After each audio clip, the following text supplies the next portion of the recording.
2025 भर्तियों का वर्ष आज ही सुनिश्चित करें अपना सिलेक्शन और डाउनलोड करें तैयारी कर लो ऐप।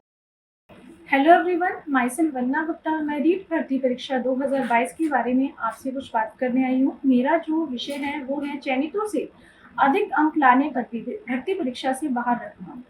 मेरा आज का जो सवाल है वो शिक्षा विभाग से, कर्मचारी चयन बोर्ड से और आलोक राज जी से है। मैं उनसे एक ही प्रश्न पूछना चाहती हूँ कि किसी भी भर्ती परीक्षा में 2 कट ऑफ कैसे हो सकती है। आप देख रहे हैं कि यह भर्ती 2022 में शुरू की गई थी और वर्तमान समय में 2025 चल रहा है। तब से लेकर अब तक इस भर्ती का कोई समाधान नहीं निकला है। आप अगर कंपैरिजन करते हैं दोनों कट ऑफ की, 2023 की और 2025 की, तो दोनों की कट ऑफ में दिन रात का अंतर है। रीजन क्या रहा? बोर्ड द्वारा सही प्रश्नों को गलत साबित कर देना। बाद में दोबारा रिवाइज रिजल्ट निकाला गया जिसमें कई बच्चों के मार्क्स अधिक हुए और कईयों के कम किए गए। अब मेरा सिर्फ एक ही मुद्दा है कि जिन कैंडिडेट के सिलेक्टेड कैंडिडेट से मार्क्स ज़्यादा हैं उन बच्चों का क्या किया जाए। सरकार ने कम मार्क्स वाले बच्चों के लिए बहुत कोशिश कर रही है कि उन्हें बाहर नहीं निकाला जाए। मंत्री, विधायकों, शिक्षा बोर्ड, कर्मचारी चयन बोर्ड सब लोग प्रयास कर रहे हैं, लेकिन किसी ने भी अभी तक ये मुद्दा नहीं उठाया कि जिन बच्चों के सिलेक्टेड कैंडिडेट से मार्क्स ज़्यादा हैं उन बच्चों का क्या होगा।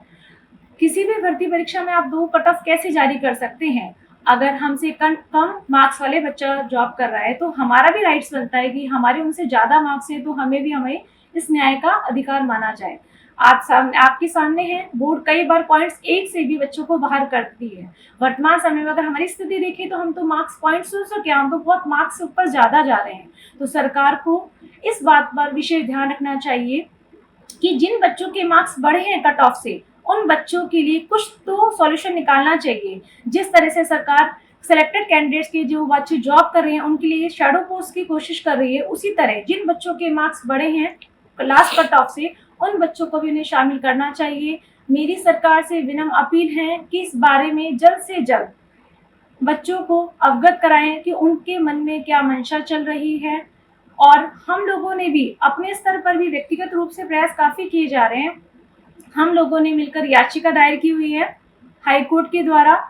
हाईकोर्ट भी हमारे पक्ष में, उन्होंने कहा है कि इन बच्चों को नियुक्ति प्रक्रिया में शामिल किया जाए, लेकिन बोर्ड ने अभी तक कोई जवाब पेश नहीं किया है। ऐसे में हम बच्चे इतने मानसिक रूप से परेशान हैं कि अधिक अंक लाने पर भी इस भर्ती प्रक्रिया में हमारा कोई उल्लेख नहीं है, ना ही अभी तक कोई स्पष्टीकरण दिया गया है कि हमें नौकरी दी जाए या नहीं दी जाए। सरकार को और सभी शिक्षा विभाग को, जितने भी मंत्री हैं, विधायक हैं, सिर्फ इस बात की चिंता है कि जो बच्चे लगे हुए हैं कम मार्क्स वाले उनको नहीं हटाया जाए। तो मेरी सभी शिक्षा विभाग से, माध्यमिक शिक्षा बोर्ड से, जो भी है कर्मचारी चयन बोर्ड है, अपना आलोक राज जी हैं, आपसे विनम्र हाथ जोड़कर अपील है कि इस मुद्दे को आप ध्यान से सोचिए और जिन कैंडिडेट्स के अधिक मार्क्स आए हैं उन पर भी आप कुछ विचार कीजिए और जल्दी से जल्दी हमें हमारा न्याय दिलवाने की कोशिश करिए, वरना हम आगे की कोशिश कर ही रहे हैं। आगे अगर हमें न्याय नहीं मिला हाई कोर्ट से तो हमें सुप्रीम कोर्ट तक जाना पड़ेगा, तो भी हम जाएंगे। हम अपने न्याय के लिए अंतिम समय तक लड़ेंगे, लेकिन आपसे विनम्र अपील है हाथ जोड़कर कि आप जिन बच्चों के मार्क्स बढ़े हैं उन्हें भी न्याय देने की वो कृपा करें। बस आपसे इसी उम्मीद के साथ मैं अपना ये वीडियो आपके साथ शेयर कर रही हूँ। धन्यवाद।